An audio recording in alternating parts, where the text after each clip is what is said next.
Hi good morning student, welcome back again to our channel. ठीक है, आज हम लोग बात करते हैं क्लास 11 के चैप्टर नंबर 8 सेल की। हम लोग बात कर रहे थे बेटा, इंग्लिश मीडियम आप लोगों का मीडियम है। ठीक है, हम एनसीईआरटी के अंदर आज हम लोग बात करते हैं। नेक्स्ट टॉपिक है आप लोगों का सेल ऑर्गेनेल्स के अंदर माइटोकॉन्ड्रिया।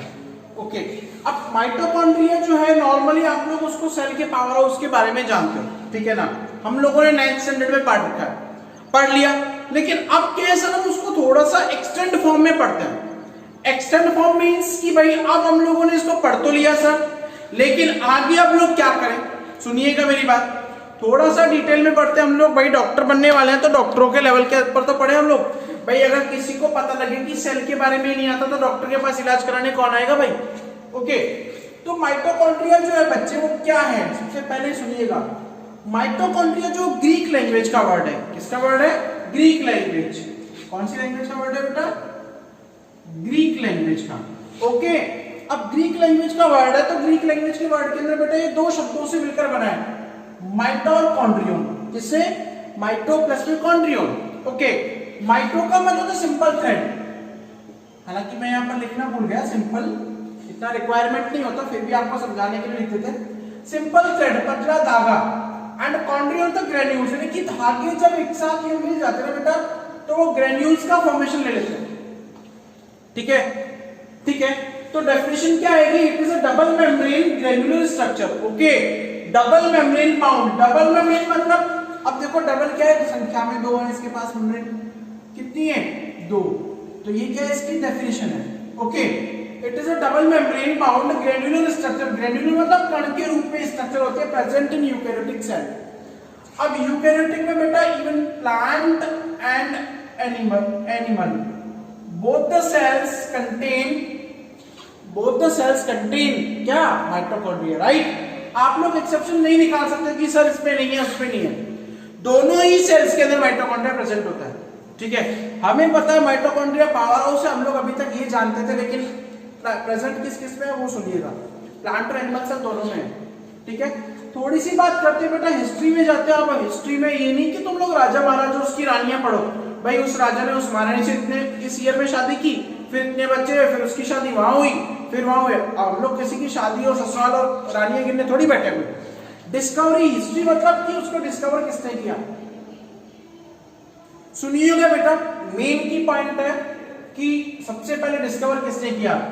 फर्स्टली आइसोलेटेड, आइसोलेट होता है बेटा निकालना, एंड सीन और देखा गया बाय द कोलिंकर। कोलिंकर ने देखा था कब, 1890-50 में। कब देखा था, 1890-50 में। कहां से निकाला, जो इंसेक्ट में बेटा उनकी मसल से। बेसिकली इंसेक्ट की कौन सी मसल थी बेटा, ये स्ट्रेटेड मसल थी, रेखित पेशी थी। ठीक है, स्ट्रेटेड मसल्स थी जो कहां थी, इंसेक्ट की विंग्स के अंदर थी। इंसेक्ट की क्या थी, विंग्स के अंदर थी। ठीक है ना, अब कीड़े मकोड़े हमें पता उड़ते उनके पंखों में से निकाला था, समझ में आया। अब बात क्या करे कि उसके बाद है अल्टमान, उन्होंने तो ठीक है निकाल दिया। ओके, और उसके बाद अल्टमान है, अल्टमान ने इसका नाम क्या दिया, बायोब्लास्ट। अच्छा, एक और बात याद रखिएगा, एक और बात इंपॉर्टेंट है, हालांकि नीट में क्वेश्चन आता है, कई बार आता ही है। ठीक है ना, कि कोलिंकर ने इसको देखा था तो इसका नाम क्या दिया, फाइला। फाइला मतलब उड़ना, कि जो उड़ने में मदद कर रहा है। अब आप देख रहे होंगे कि सर आप हाथ हिला रहे हो, क्या आप उड़ के जाओगे, अरे भाई मैं बहुत हैवी इंसान हूं, नहीं जाऊंगा। ठीक है, मेरे ऊपर हवा का भी कुछ नहीं कर सकता है। ओके, देन बात करते हैं कि अल्टमान ने क्या किया, अल्टमान नेम्ड इट बायोब्लास्ट। अल्टमान ने इसको बायोब्लास्ट, बायो मतलब लिविंग के लिए, ब्लास्ट मतलब एनर्जी देना, मतलब बहुत ह्यूज अमाउंट में एनर्जी दे रहा है, बहुत ही ज्यादा किसमें एनर्जी दे रहा है, ह्यूज अमाउंट के अंदर एनर्जी दे रहा है। ठीक है ना, लेटर ऑन, लेकिन बाद में क्या है, Benda named it bio mitochondria. Benda ने इसका नाम क्या दिया, माइटोकॉन्ड्रिया दिया। क्यों दिया, क्योंकि बेंडा ने इसकी स्ट्रक्चर को देखा था। यहां तक तो उन्होंने सीन किया कि भाई ऐसी कोई चीज होती है, इसकी स्ट्रक्चर को देखा, due to granulated structure, granular structure. ठीक है ना, ग्रेन्यूल्स की जो स्ट्रक्चर है उसके बेस के आधार पर बेंडा ने इसका नाम क्या दिया बच्चे, माइटोकॉन्ड्रिया। याद रहेगा, क्लियर है। अब चलते हैं आगे। कंपोजिशन का मतलब संगठन, कि भाई वो किस किस चीज से मिलकर बना हुआ है। ठीक है, तो इसमें मेम्ब्रेन है, प्रोटीन की और लिपिड की बनी होती है। भाई दो मेम्ब्रेन है, एक और ये दूसरी, सुनिएगा मेरी बात। ठीक है, आरएनए होगा, डीएनए होगा, वो जेनेटिक मटेरियल होता है, ठीक है ना।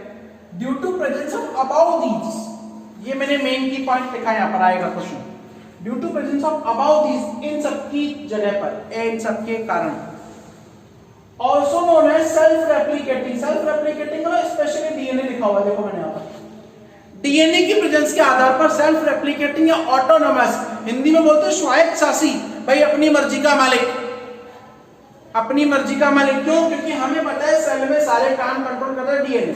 अब इसके पास खुद का ये तो अपनी मर्जी का मालिक है, क्यों किसी से परमिशन ले नहीं, क्यों हम लोग किसी से परमिशन लें? ओके, तो दैन क्या है कि अपनी मर्जी का मालिक है ये, ठीक है ना, अपनी मर्जी का क्या ये मालिक। ओके, अब बात करते हैं इसकी स्ट्रक्चर के बारे में, आ जाओ भाई, स्ट्रक्चर के बारे में आ जाओ। क्यों?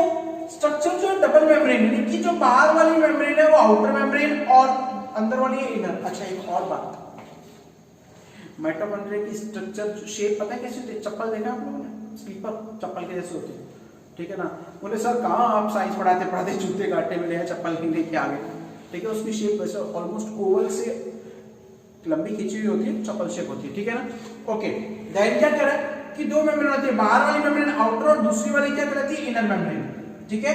ये आउटर मेम्ब्रेन ये रही और ये रही इनर मेम्ब्रेन, दोनों के बीच का गैप यहां से लेकर और यहां तक की जगह इंट्रामेम्ब्रेनल स्पेस है, इंटरमेम्ब्रेन स्पेस, अंतर झिल्लीय स्थान, ठीक है। क्या करेगा ये, सुनिएगा मेरी बात। आउटर मेम्ब्रेन तो क्या है भाई, पार्टिकल के आने जाने को क्रॉस करती है, इसको शेप देती है और पार्टिकल के आने जाने को, ठीक है ना। ये वाला स्थान जो ये प्लेस जो पूरा का पूरा बीच वाला, ये प्लेस क्या करता है कि भाई ग्लूकोज का मॉलिक्यूल है, हमें पता है फूड डाइजेस्ट होकर ग्लूकोज बन गया, ग्लूकोज से एनर्जी तो अंदर बनती है लेकिन ये ग्लूकोज वगैरह को स्टोर करके काम करता है। तो ये क्या होता है, ये इसका गोडाउन है, स्टोरिंग प्लेस है, क्या इसका स्टोरिंग प्लेस है, गोडाउन। ओके, देन बात करते हैं हम लोग कि माइटोकॉन्ड्रिया के अंदर और क्या क्या चीजें, वो सुनिएगा आप लोग। जो इनर मेम्ब्रेन है वो इनसाइड फोल्ड अंदर की तरफ मुड़कर इनसाइडेड फोल्ड होकर क्या बनाती है, एक फिंगर लाइक प्रोजेक्शन बनाती है। प्रोजेक्शन तक बेटा उभार, मैंने वर्ड बोला प्रोजेक्शन, उभार, फिंगर लाइक उंगली नुमा, भाई अंदर की तरफ मुड़ रही है। कैसे हो रहा है? इनसाइडल फोल्डेज, ठीक है।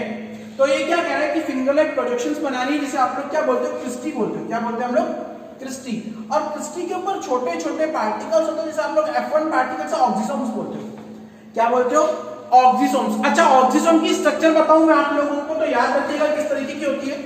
एक ऑक्सीसोम में F1 पार्टिकल की स्ट्रक्चर जो वो कुछ इस तरीके की होती है।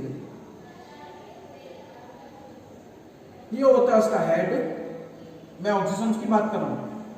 ये होता है स्टॉक और ये होता है बेस। हेड जो है ना बेटा, हेड।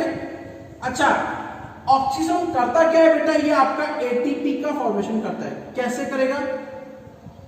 ऑक्सीडेटिव फॉस्फोराइलेशन के थ्रू। किसके थ्रू करेगा?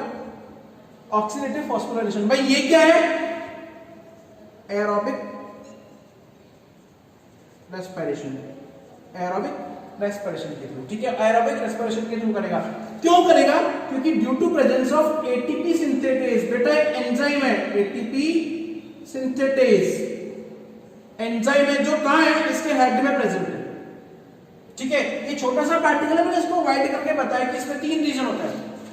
ऊपर वाला राउंड शेप हेड होता है, हेड में एटीपी सिंथेटेज एंजाइम है, मिडिल वाला स्टॉक होता है, नीचे वाला बेस होता है। तो हेड में एटीपी सिंथेटेज एंजाइम है जो ऑक्सीडेटिव फॉस्फोराइलेशन के थ्रू, अब कौन करेगा? ये एंजाइम करता है, ऑक्सीडेटिव फॉस्फोराइलेशन के थ्रू करेगा।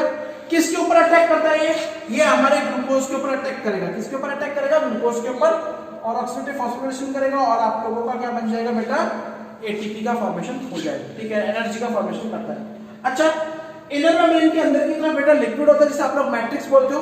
मैट्रिक्स में सर्कुलर डीएनए होता है। वो सर्कुलर डीएनए क्या है कि जो माइटोकॉन्ड्रिया है उसको ऑटोनोमस ऑर्गन बनाता है। ये माइटोकॉन्ड्रिया की फंक्शनिंग को कंट्रोल करके रखता है। और माइटोकॉन्ड्रिया में 70s राइबोसोम्स होते हैं बेटा। राइबोसोम्स क्या करते हैं? प्रोटीन फॉर्मेशन में हेल्प करते हैं। ओके, देन बात करें इसके फंक्शन की, तो सुनिए, mainly involve in cellular respiration. अब सेलुलर में कौन सा हो रहा है बेटा?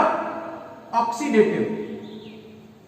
देखिएगा क्या हो रहा है, food broken down into simple substances. भाई फूड है, फूड में हम लोगों ने स्टार्च लिया, अब स्टार्च कॉम्प्लेक्स है, स्टार्च डाइजेस्ट होने के बाद किस में बदल गया, ग्लूकोज में बदल गया, ठीक है ना। अब ग्लूकोज किस में बदलेगा बेटा, पायरुविक एसिड। हालांकि आप लोग पढ़ोगे 13 चैप्टर के अंदर आएगा आपके पास, एनसीईआरटी में है दिया हुआ पायरुविक एसिड। अब भाई ये कॉम्प्लेक्स मॉलिक्यूल है और ये सिंपल वन है, तो फूड क्या हो गया, broken down into simple molecule, ठीक है। और उसके बाद क्या होता है कि ये अब सिंपल मॉलिक्यूल के ऊपर जब एटीपी सिंथेटेज एंजाइम काम करेगा तो ये क्या करेगा, ये एटीपी का फॉर्मेशन करता है। अच्छा, एटीपी को आप लोग एडिनोसिन ट्राइफॉस्फेट बोलते हो, ठीक है। इसका दूसरा नाम है currency of the cell, cell की करेंसी, ठीक है, कोशिका की पूंजी, क्योंकि ये स्टोर्ड फॉर्म होते हैं एनर्जी की, ओके। इसीलिए माइटोकॉन्ड्रिया को आप सेल बैंक में बोलते हो, सेल का बैंक में बोलते हो। Due to synthesis and storage of ATP also known as cell bank, beside के अलावा पावर ऑफ द सेल, ठीक है ना। अब देखो cell uses energy to activate, अब भाई ये एनर्जी स्टोर हो गई, अब सेल क्या करेगी, इसको यूज करेगी टू एक्टिवेट वेरियस पाथवे, बहुत सारे दूसरे कामों के लिए। दैट्स व्हाई, इसीलिए it is called as power house of the cell, यानी कि सेल का पावर हाउस।